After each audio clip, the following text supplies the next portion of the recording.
मेरी एक फ्रेंड जो कि दूसरे स्टेट से है, उसने मुझे एक वीडियो भेजा और पूछा कि तुम बिहार से हो, मिथिलांचल से हो, क्या तुम लोगों के यहाँ ऐसा होता है?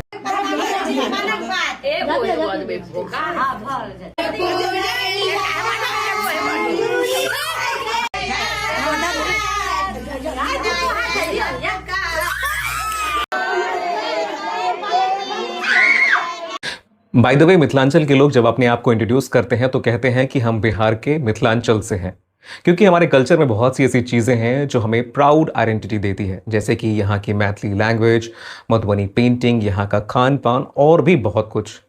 लेकिन कुछ ऐसी चीज़ें हैं जिनको कॉल आउट करना चाहिए। I know I am going to get a lot of hate for this still. ये एक विधि या रस्म कह लीजिए जो मिथिलांचल के सवर्ण जातियां जैसे कि ब्राह्मण, कायस्थ इत्यादि के घरों में होता है शादी के बाद, मधुश्रावणी के अंतिम में होता है। तो इस विधि को बोलते हैं टेमी दागना, मतलब जलती हुई बत्ती से दागना घुटनों पर, पैर पर, कहीं कहीं पर हाथ पर भी। उस समय दुल्हन की आंख को ढका जाता है उनके पति द्वारा, कहीं कहीं चाची या मामी भी आंख ढकती है। ये किस लिए होता है इसका कोई क्लियर आंसर मुझे भी नहीं मिला, बस मोटा मोटा इतना पता चला कि नई नवेली दुल्हन के लिए एक छोटी सी अग्नि परीक्षा है जो नई दुल्हन के लिए सुहाग भाग है। अब सवाल यह कि क्यों लोग इसे अभी तक निभा रहे हैं जबकि यह रस्म समाज के सबसे पढ़े लिखे लोगों के द्वारा निभाया जाता है? जवाब मेरे पास भी नहीं है। क्यों करते हैं?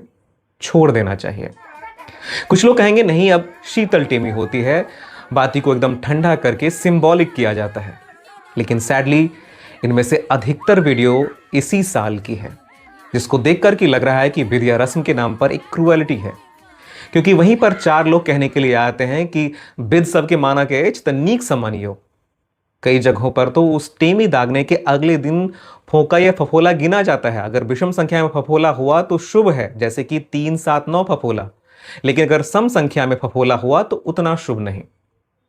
सबसे बड़ी बात कि इसको करने और निभाने वाली सभी महिलाएं ही हैं। इन सब के बीच जो सबसे क्यूट वीडियो मुझे मिला वो ये वाला। दूल्हा अपने पत्नी के लिए कितना प्रोटेक्टिव है, देख रहे हो?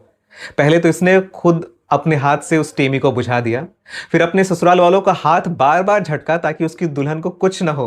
I just love this.